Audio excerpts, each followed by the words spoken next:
Every single day, there's a 30-minute window after you finish eating. And what you do or don't do during that window may be doing more damage to your blood sugar than anything you actually put on your plate. Most people over 55 have never been told this window exists. Their doctor hasn't mentioned it. Their cardiologist hasn't mentioned it. And yet, researchers who study blood sugar for a living say it might be the most important 30 minutes of your entire metabolic day. Now, here's what's interesting. There's one simple thing you can do during that window. It takes about 10 minutes, it requires no equipment, no gym, and no special diet. And studies show it can cut your post-meal blood sugar spike by roughly half. Half! I'm going to show you exactly what that is in just a moment.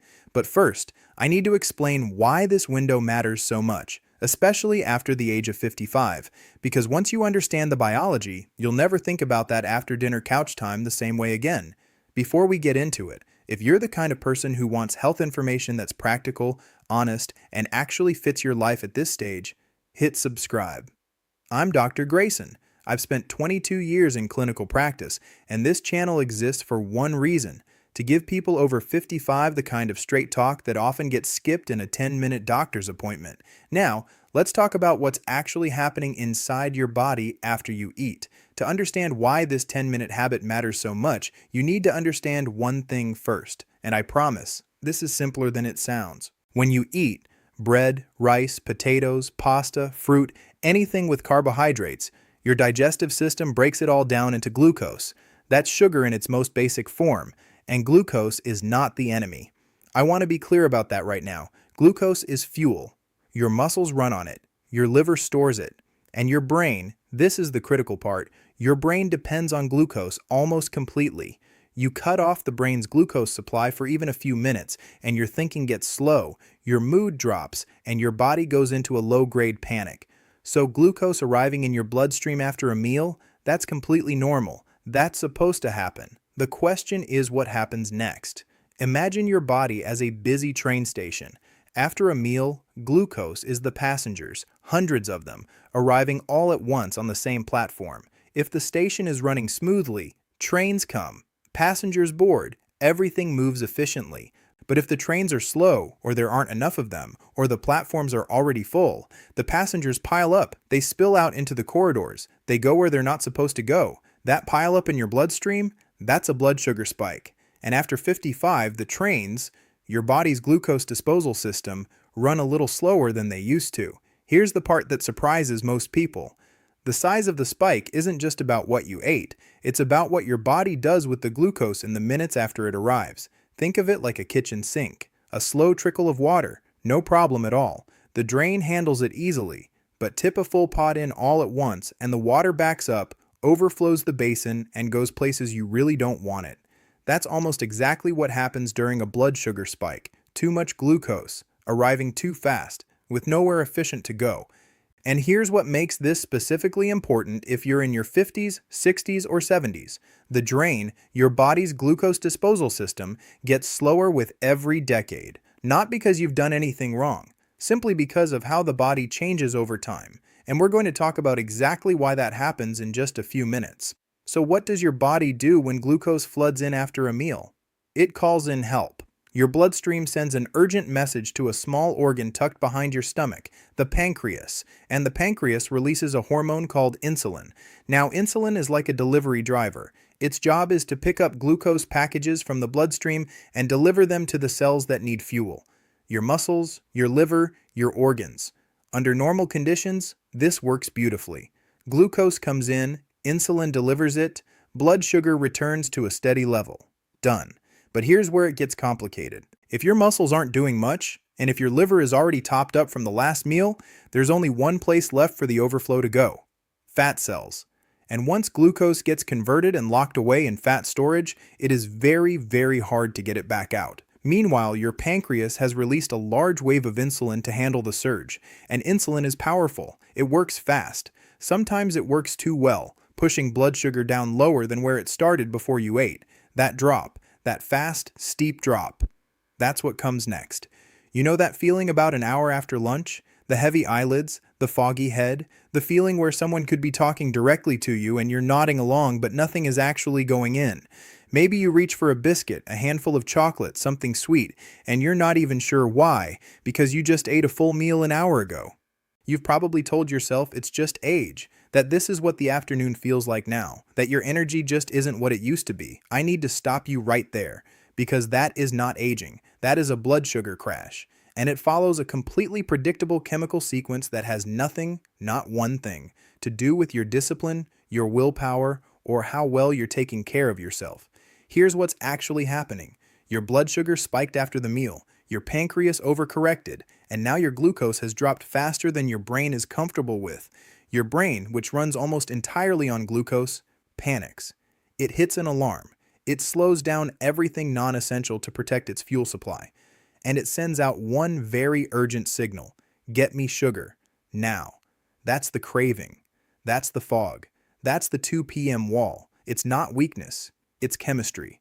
And I want you to hear that clearly because most people have been quietly blaming themselves for this for years.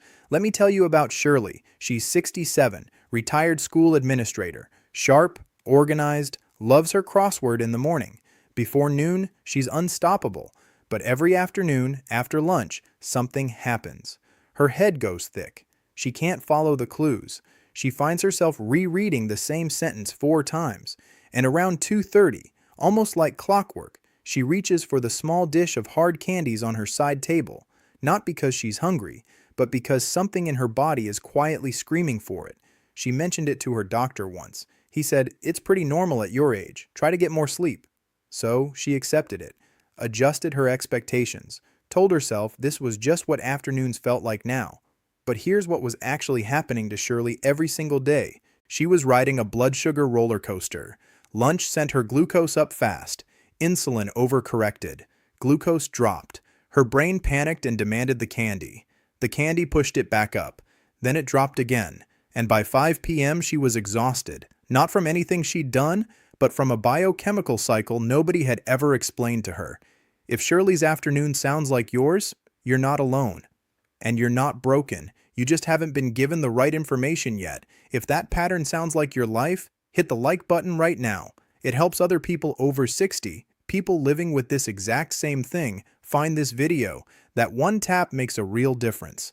Now here's what I need you to understand, and this is the part most people never hear until it's much harder to fix. The afternoon crash isn't just uncomfortable. It's a symptom of something that's been quietly building for years. Every time your blood sugar spikes after a meal, your pancreas has to fire off an insulin response. Once, twice, 3 times a day. Every day. For decades. Your pancreas is not infinite. It has a working life. And every unnecessary surge puts wear on it. The way running an engine too hard, too often, eventually shortens its life. Over time, something else starts to happen too. Your cells begin to ignore insulin's signal. They've heard it so many times, so loudly, that they stop responding the way they should. Doctors call this insulin resistance, but in plain terms, it just means the key is in the lock, and the lock is jammed. Here's the part that catches people off guard. Your routine blood work can look completely normal while this is happening. No diagnosis, no red flag, nothing officially wrong, and yet you're exhausted. You're gaining weight around the middle that won't budge no matter what you do. Your cravings feel completely out of your control. You're living with all of it, and there's nothing on paper to point to. Now add this. After 55, your muscle mass naturally starts to decline, and muscle is your body's primary glucose disposal system. Less muscle means a smaller disposal system. A smaller disposal system means more pressure on the pancreas. More pressure means the roller coaster gets steeper year after year. Left unchecked, this path leads somewhere specific. Insulin resistance slides into prediabetes. Prediabetes slides into type 2 diabetes. And type 2 diabetes brings with it things none of us want to be dealing with. Blood vessel damage, vision problems, kidney strain, wounds that heal too slowly. I'm not saying this to frighten you. I'm saying it because this exact progression is what I watched happen to patients in my practice over 22 years. People who had no idea the window to change things was quietly closing. But here's the truth, and this is important. Robert is 71. He came in to see me about his knees. That was the presenting complaint. Stiff joints, trouble on the stairs. Nothing to do with blood sugar, he said. But during the appointment, almost as an afterthought, he mentioned he was always hungry, even right after a full meal. An hour later, hungry again, thought it was just his metabolism slowing down. I sent him for blood work. His fasting glucose came back at the very top of the normal range. Technically fine, not pre-diabetes, not even close. But to an experienced clinician, that number tells a story. It says the pancreas is working harder than it should be. The reserve is smaller than it looks. Robert had no idea. He thought the constant hunger was just age. It wasn't age. His muscles had quietly lost their ability to pull their share of the glucose load, and his pancreas was quietly overcompensating for every meal, every day, without anyone noticing. The most dangerous thing about this process isn't what it does to you quickly, it's how quietly it does it. But here's the good news, and I genuinely mean this. While your numbers are still in a healthy range, while the system is strained but not broken, this entire process can be interrupted, slowed, and in many cases, reversed. And the tool you need isn't a medication, it isn't a strict diet, it isn't an hour at the gym 3 times a week. It's something you can do starting today, after your very next meal. I'm going to show you exactly what it is, but first I need to explain the biology behind why it works, because once you understand this, the habit will make complete sense. Stay with me here, because what I'm about to explain changes the way you think about movement entirely. Inside every muscle in your body, there are tiny structures that act like furnaces. When the muscle is resting, those furnaces run on a pilot light. They need almost nothing. But the moment a muscle starts to contract, the moment it moves, those furnaces flare up. They start burning glucose at a dramatically higher rate. Now here's where it gets really interesting. Normally, glucose needs insulin to enter a cell. Insulin is the key, no entry. But a working muscle has a back door. When a muscle contracts, it opens its own door from the inside, completely bypassing the insulin system. Glucose flows directly from your bloodstream into the muscle cell. No key required. Your pancreas doesn't even need to get involved. This is not a theory. This is established biology, and it is the entire reason why what you do after a meal matters so much more than most people realize. Your muscles are actually your body's most powerful blood sugar management tool, not your pancreas, not any medication. Your muscles, when they're moving. And the 30 to 90 minutes after a meal, that is the golden window. That's when glucose is actively rising in your bloodstream. That is the exact moment when moving muscles can intercept it, pulling it in as fuel before it has any chance to spike hard, overwhelm the system, or end up in fat storage. So what is the 10-minute habit? It's this: gentle movement, any movement, done immediately after you finish eating. And I want to be specific about the word immediately, not an hour later when you've already settled into the sofa, not after the dishes are done and the news is on, immediately, within 20 to 30 minutes of your last bite. Now let me give you the research behind this, because this is the number I mentioned right at the beginning of this video. In one study, 2 groups ate the same meal. One group sat quietly afterward. The other group went for a 10-minute walk at an easy, comfortable pace. The walking group's post-meal blood sugar peak was roughly half of what the sitting group experienced. Half.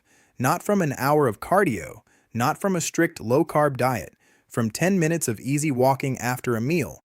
And there's more. Researchers at the University of Houston studied a specific type of very gentle seated movement and found it produced a similar reduction in blood sugar spike, with the post-meal glucose rise dropping by around 52% and insulin demand dropping by close to 60%. That second number is the one that matters most for people over 55. Because if your pancreas is releasing less insulin after every meal, it is under less strain. Every meal, every day, that adds up. Try this right now while you're watching. I mean it. Do this with me. Plant both feet flat on the floor. Wherever you're sitting, chair, couch, recliner, doesn't matter. Keep your toes pressed down. Now slowly lift your heels up off the floor and slowly lower them back down, up and down, at your own pace. Comfortable, unhurried. That's it. Nobody around you would even notice you doing this. You could do this at the dinner table, at your desk, watching television. You could be on the phone. You could be reading. 10 to 15 minutes of that simple heel movement after a meal activates the very muscle pathway we just talked about, pulling glucose directly out of your bloodstream without your pancreas needing to fire up a major insulin response. That is not a small thing. That is your body's own biology working exactly the way it was designed to. Now, that seated movement is one option. and a great one, but it's not the only one. Here are 4 tools that all work through the same mechanism, and all of them fit into a normal day without any special planning. The first is the after-meal walk. 10 minutes, easy pace. That's the entire ask. You're not training for anything. You're not burning calories. You're activating a biological window. Walk around the block, around the garden, around the living room if the weather's bad. The route doesn't matter. The movement does. The second is seated heel raises. We just did this together. This is the option for anyone with knee pain, hip problems, or days when walking simply isn't on the cards. You can do this in any chair, anytime, completely invisibly. It works because it activates the large muscles at the back of your lower leg, and those muscles have a remarkable appetite for glucose. The third is standing kitchen tasks. Here's the one nobody talks about, and I think it's the most underrated of all.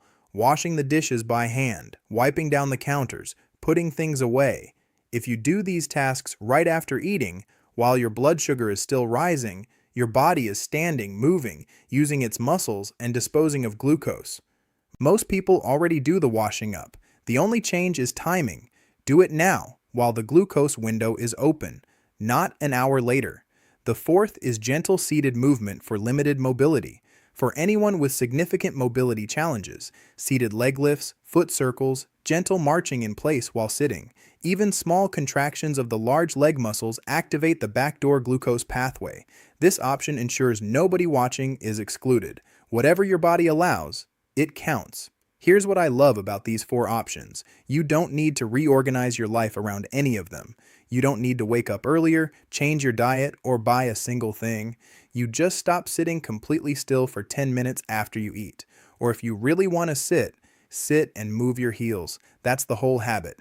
There's one more piece of this worth understanding, and it's especially relevant if you're watching this in your 50s, 60s, or 70s. After midlife, the body naturally begins to lose muscle mass. Doctors call this sarcopenia, but all that really means is that the engine that disposes of glucose gets smaller every decade unless you actively work against it. This is why the same bowl of pasta that caused you no trouble at 45 might leave you foggy and crashing at 65. It's not the pasta that changed, it's the disposal system. Less muscle means less capacity to clear glucose after a meal.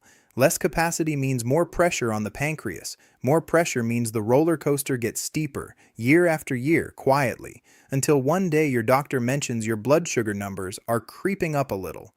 Moving after meals doesn't just manage today's glucose. Over time, it helps maintain the very muscles that give your body the disposal capacity it needs, which is why consistency matters so much more than intensity here. Drop your age in the comments below. I'd genuinely like to know who's watching. It helps me make sure everything on this channel stays relevant to where you actually are in life. So what changes when you actually start doing this? Within 3 to 5 days, not weeks, not months, most people notice something shifts in the afternoon. The fog starts to lift. That heavy, sandy feeling behind the eyes around 2 p.m. gets lighter. The craving for something sweet an hour after lunch gets quieter. The energy that used to fall off a cliff after dinner starts to hold a little steadier. You feel more present, more useful, more like yourself. And if you're someone who's been napping out of necessity every afternoon, not because you want to, but because you simply have no choice, that might start to change too. This is not a small quality of life upgrade.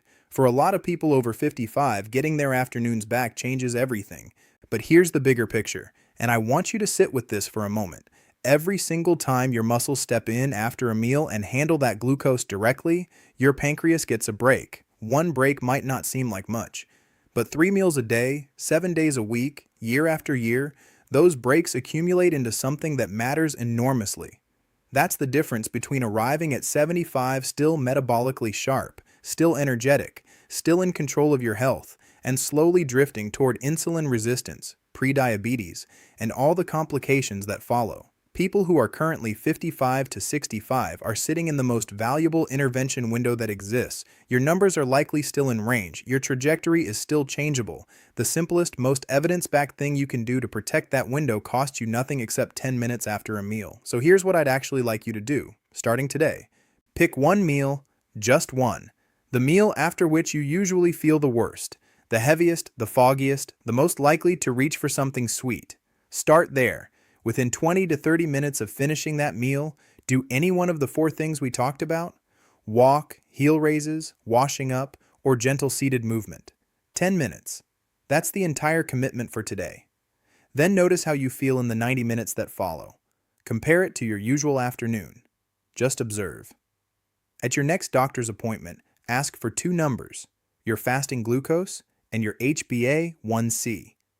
HbA1c shows your average blood sugar over the past 3 months. It tells you far more than a single fasting reading. Know where you stand. And one important note, if you're already on medication for blood sugar, metformin, insulin, or anything else, please talk to your doctor before making changes to your routine. What we've covered today works alongside medical care. It does not replace it. Your doctor needs to know what you're doing, especially if your medication doses may need adjusting as your blood sugar improves. If you got something real out of this today, if something landed that you hadn't heard explained this way before, I'd love for you to subscribe. This channel exists for one reason: to give people over 55 the kind of honest, practical health information that actually fits their lives, not generic advice recycled from studies done on 30-year-olds, information that's relevant to where you actually are right now. There's a free after-meal habit checklist in the description. It summarizes everything we covered today in a simple format you can put on the fridge or share with someone you care about. Drop a comment below with your age and which of the 4 tools you're going to try first. I read them. And knowing who's watching helps me make sure every video on this channel actually matters to you. Take care of yourself, and I'll see you in the next one.